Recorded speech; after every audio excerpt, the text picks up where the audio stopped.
The Battle of Barnet was a decisive engagement in the Wars of the Roses, a dynastic conflict of 15th-century England. The military action, along with the subsequent Battle of Tewkesbury, secured the throne for Edward IV. On 14 April 1471 near Barnet, then a small Hertfordshire town north of London, Edward led the House of York in a fight against the House of Lancaster, which backed Henry VI for the throne. Leading the Lancastrian army was Richard Neville, 16th Earl of Warwick, who played a crucial role in the fate of each king. Historians regard the battle as one of the most important clashes in the Wars of the Roses, since it brought about a decisive turn in the fortunes of the two houses. Edward's victory was followed by 14 years of Yorkist rule over England. Formerly a key figure in the Yorkist cause, Warwick defected to the Lancastrians over disagreements about Edward's nepotism, secret marriage, and foreign policy. Leading a Lancastrian army, the Earl defeated his former allies, forcing Edward to flee to Burgundy. The Yorkist king persuaded his host Charles the Bold to help him regain the English throne. Leading an army raised with Burgundian money, Edward launched his invasion of England, which culminated at the fields north of Barnet. Under cover of darkness, the Yorkists moved close to the Lancastrians, and clashed in a thick fog at dawn. While the main forces struggled in battle, John de Vere, 13th Earl of Oxford, and his Lancastrian troops routed the Yorkists under Lord William Hastings, chasing them up to Barnet. On their return to the battlefield, Oxford's men were erroneously shot at by his allies commanded by John Neville, 1st Marquess of Montague. The Lancastrians lost the battle as cries of treason spread through their line, disrupting morale and causing many to abandon the fight. While retreating, Warwick was killed by Yorkist soldiers. Deprived of Warwick's support, the Lancastrians suffered their final defeat of the Battle of Tewkesbury on 4 May 1471, which marked the downfall of the House of Lancaster and the ascendancy of the House of York. 3 centuries after the Battle of Barnet, a stone obelisk was raised on the spot where Warwick purportedly died. Background: the Wars of the Roses were a series of conflicts between various English lords and nobles in support of two different royal families. In 1461, the conflict reached a milestone when the House of York supplanted its rival, the House of Lancaster, as the ruling royal house in England. Edward IV, leader of the Yorkists, seized the throne from the Lancastrian king, Henry VI, who was captured in 1465 and imprisoned in the Tower of London. The Lancastrian Queen Margaret of Anjou and her son, Edward of Lancaster, fled to Scotland and organised resistance. Edward IV crushed the uprisings, and pressured the Scottish government to force Margaret out. The House of Lancaster went into exile in France. As the Yorkists tightened their hold over England, Edward rewarded his supporters, including his chief advisor Richard Neville, 16th Earl of Warwick, elevating them to higher titles and awarding them land confiscated from their defeated foes. The Earl grew to disapprove of the king's rule, however, and their relationship later became strained. Warwick had planned for Edward to marry a French princess, Bona of Savoy, to create an alliance between the two countries. The young king, however, favoured ties with Burgundy, and, in 1464, further angered the Earl by secretly marrying Elizabeth Woodville, as an impoverished Lancastrian widow. She was regarded by the Yorkists as an unsuitable queen. At her request, Edward bestowed gifts of land and titles on her relations and arranged marriages to rich and powerful families. Eligible bachelors were paired with the Woodville females, narrowing the marriage prospects for Warwick's daughters. Furthermore, the Earl was offended by 2 matches involving his kin. The first was the marriage of his aunt, Lady Catherine Neville, over 60 years old, to Elizabeth's 20-year-old brother, John Woodville, a pairing considered outside of normal wedlock by many people. The other was when his nephew's fiancée, the daughter of Henry Holland, 3rd Duke of Exeter, was taken as a bride by the Queen's son, Thomas Grey. with Edward's approval. Exasperated by these acts, Warwick decided the Woodvilles were a malignant influence on his liege. He felt marginalized. His influence over the young king was failing, and he decided to take drastic action to force Edward's compliance. Warwick's alternative plan was to replace the king with his fellow conspirator, the Duke of Clarence, Edward's younger brother. Instigating several rebellions in the north, Warwick lured the king away from his main bastion of support in the south. Edward found himself outnumbered while retreating. He learned that Warwick and Clarence had called for open support of the rebellion. After winning the Battle of Edgecote Moor on 26 July 1469, the Earl found the Yorkist king deserted by his followers, and brought him to Warwick Castle for protection. Lancastrian supporters took advantage of Edward's imprisonment to stage uprisings. Because most Yorkist-aligned warlords refused to rally to Warwick's call, the Earl was pressured to release the king. Back in power, Edward did not openly pursue Warwick's transgressions against him, but the Earl suspected that the king held a grudge. Warwick engineered another rebellion, this time to replace Edward with Clarence. The two conspirators, however, had to flee to France when Edward crushed the uprising. The Battle of Losecoat Field, on 12 March 1470. Through letters in the rebels' possession and confessions from the leaders, the king uncovered the Earl's betrayal. In a deal brokered by the French King Louis XI, the Earl agreed to serve Margaret and the Lancastrian cause. Warwick invaded England at the head of a Lancastrian army, and in October 1470 forced Edward to seek refuge in Burgundy, then ruled by the king's brother-in-law Charles the Bold. The throne of England was temporarily restored to Henry VI. On 14 March 1471, Edward brought an army back across the English Channel, precipitating the Battle of Barnet a month later. Commanders. Yorkist King Edward IV was normally at the forefront of his armies. Standing 6 feet 3 in, he was an inspiring figure in combat, attacking foes while wearing a suit of gilded armor. Medieval texts describe the king as handsome, finely muscled with a broad chest. He was personable and charismatic, easily winning people to his cause. Edward was a capable tactician and leader in battles. He frequently spotted and exploited defensive frailties in enemy lines, often with decisive results. By 1471, the young king was a highly respected field commander. He received some criticism, however, after winning the throne in 1461. He proved indecisive about putting down rebellions. Historian Charles Ross praises Edward's leadership and skill in close combat rather than his strategies and tactics. With his good looks and capable leadership, Edward was popular among the common people, especially compared to Henry VI.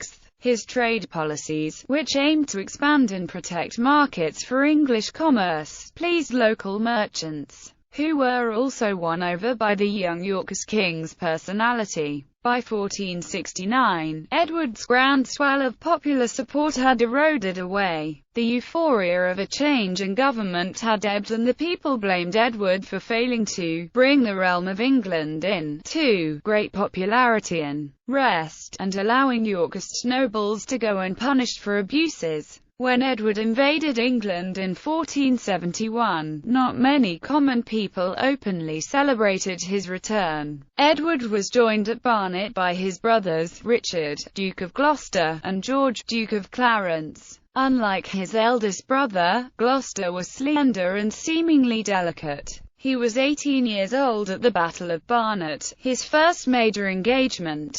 His military prowess, however, was well respected. Many historians judge him a capable warrior and military leader. Clarence was not as well regarded as his brothers, especially in matters of loyalty. When Edward became king, Clarence was chosen as his heir. However, the births of Elizabeth of York and Edward V displaced the Duke in the line of succession to the throne. Hence, Clarence participated in Warwick's schemes, marrying the Earl's daughter Isabella, believing he could gain his brother's throne. Clarence lost faith in the Earl when Warwick defected to the Lancastrians and married off his other daughter, Anne. to their prince in order to cement his new allegiance. When Edward launched his campaign to retake England, Clarence accepted his brother's offer of pardon and rejoined the Yorkists at Coventry on the 2nd of April 1471. The last of the Yorkist commanders was William, Lord Hastings, a loyal subject since the start of the wars. Hastings had accompanied the young king in exile and supported his return. The courtier was rewarded for his faithfulness, gaining the lieutenancy of Calais in 1471, and becoming Edward's Lord Chamberlain and primary confidant.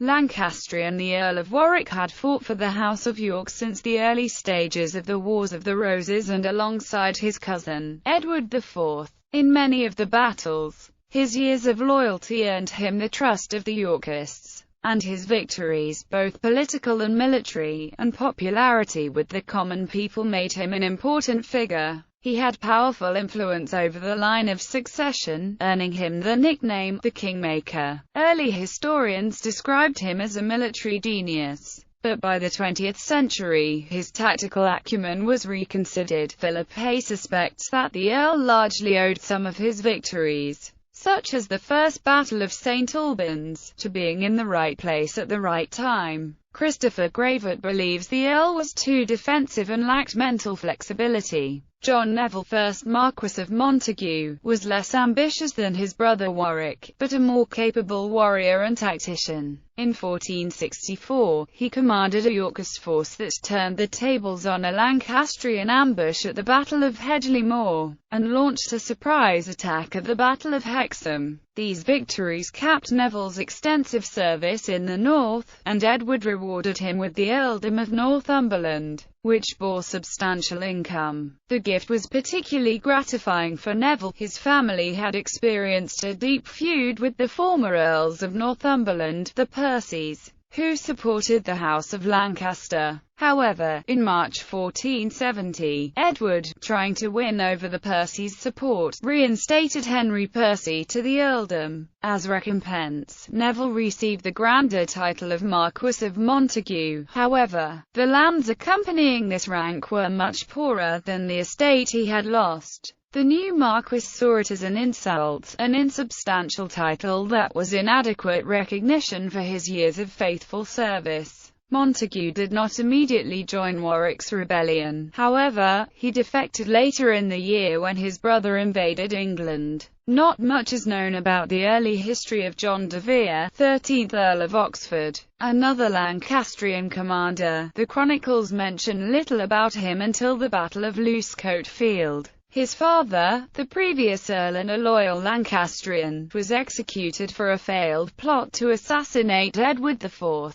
The Yorkist king tried to secure the loyalty of the 13th Earl of Oxford by knighting him and pardoning his transgressions. This tactic failed. Oxford remained true to the Lancastrian crown and participated in Warwick's effort to dethrone Edward. Historians describe the young Earl of Oxford as a decent military leader, exemplified by his conduct in the Battle of Barnet. Although Henry Holland, 3rd Duke of Exeter, was of royal blood, he was commonly viewed as a criminal, prone to violence and stupidity. A proven enemy of the Nevilles, Exeter bore a grudge particularly against Warwick for displacing him from his hereditary role of Lord High Admiral in 1457. Nonetheless, when Warwick joined the Lancastrians, Exeter obeyed Margaret and served under the Earl during the invasion of England. Although he supported the Lancastrian cause, Exeter had family ties to the House of York. He was husband to Anne of York, Edward's sister. Edmund Beaufort, 4th Duke of Somerset, was a prominent Lancastrian and one of Margaret's trusted men. Interactions between Somerset and Warwick were less than cordial. The Nevilles and Beauforts had been feuding over estates since the early 1450s. Adding to their animosity was the death of Somerset's father, the 2nd Duke, at the First Battle of St. Albans.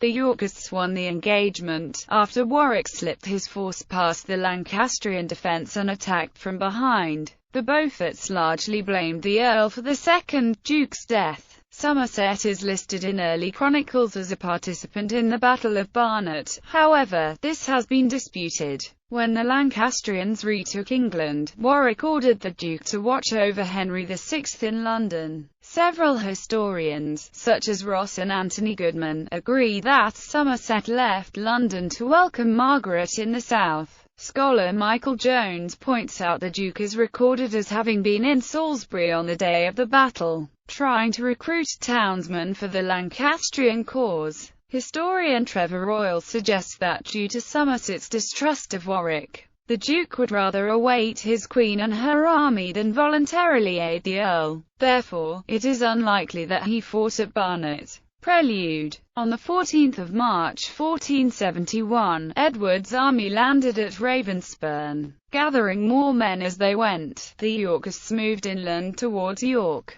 Edward's march was unopposed at the beginning because he was moving through lands that belonged to the Percys, and the Earl of Northumberland was indebted to the Yorkist king for the return of his northern territory. Furthermore, Edward announced that he was returning only to claim his father's title of Duke of York and not to contest the English crown. The ruse was successful. Montague, who was monitoring Edward's march, could not convince his men to move against the Yorkist king. Once Edward's force had gathered sufficient strength, he dropped the ruse and headed south towards London. Fighting off Exeter's and Oxford's attacks, he besieged Warwick at Coventry, hoping to engage the Earl in battle. Although Warwick's force had more men than Edward's army, the Earl refused the challenge. He was waiting for the arrival of Clarence, who wanted to use their combined strength to overwhelm the Yorkists. When he learned of this, Edward sent Gloucester to entreat Clarence to return to the House of York, an offer that Clarence readily accepted. Reconciled, the royal brothers moved towards Coventry, and Clarence urged Warwick's surrender. Infuriated with his son-in-law's treachery, Warwick refused to speak to Clarence. Unable to fight the Earl at this time, Edward turned again towards London. Reinforced by Montague, Oxford, and Exeter a few days later, Warwick followed the Yorkists' trail. He hoped that London, under Somerset's control, would close its gates to Edward, allowing him to catch the Yorkist army in the open. The city, however, welcomed Edward warmly. Somerset had left the city, and the London populace preferred the young Yorkist king to Henry VI. The old king greeted his usurper warmly and offered himself into custody. Trusting his life to be in no danger in Edward's hands, Lancastrian scouts probed Barnet, which lay 19 kilometers north of London, but were beaten off. On 13 April their main army took up positions on a ridge of high ground north of Barnet to prepare for battle the next day. Warwick arrayed his army in a line from east to west, on either side of the Great North Road running through Barnet. Oxford held the right flank and Exeter the left. Montague commanded the centre, and Warwick readied himself to command from among the reserves. The Earl displaced his entire line slightly to the west. A depression at the rear of his left flank could impede Exeter's group if they had to fall back. Warwick's army heavily outnumbered Edward's, although sources differ on exact numbers. Lancastrian strength ranges from 10,000 to 30,000 men, with 7,000 to 15,000 on the Yorkist side. Facing this disadvantage, Edward hurried to meet the Lancastrians with a surprise attack. He brought Henry VI along to prevent the Lancastrians from retaking their king. Edward reached Barnet in the evening, and without knowing the precise location of his foes, prepared the battle line. The Yorkist king deployed Hastings on the left and entrusted Gloucester to lead the right flank. Clarence would fight alongside Edward in the centre. Although this was not due to faith in his ability, it was easier for the Yorkists to keep an eye on their twice-defected prince there. A contingent of reserves was kept at the rear, ready to deploy at Edward's call. As night fell, Edward put his plan for surprise morning attack in motion. Under a strict order of silence, the Yorkist army crept closer to the Lancastrians. During the night, neither commander spotted the opposing army, an event that proved crucial in the battle the next day. During the night, Warwick ordered his cannons to continually bombard the estimated position of the Yorkists' encampment. The Yorkists, however, had sneaked in close, and the Lancastrian artillery overshot their enemies. The Yorkist cannon, meanwhile, kept quiet to avoid betraying their location. As the armies settled down to rest, Montague approached his brother or advised him of the troops' low morale. He suggested that, as the highest-ranking commanders, the brothers should fight on foot throughout the battle instead of riding on horse. The soldiers believed that mounted commanders tended to abandon them when the situation deteriorated. By staying on foot, the Nevilles would show that they were prepared to fight to the death with the men, inspiring the troops to stand and fight harder. Warwick agreed, and the horses were tethered to the rear, near Rootham Wood.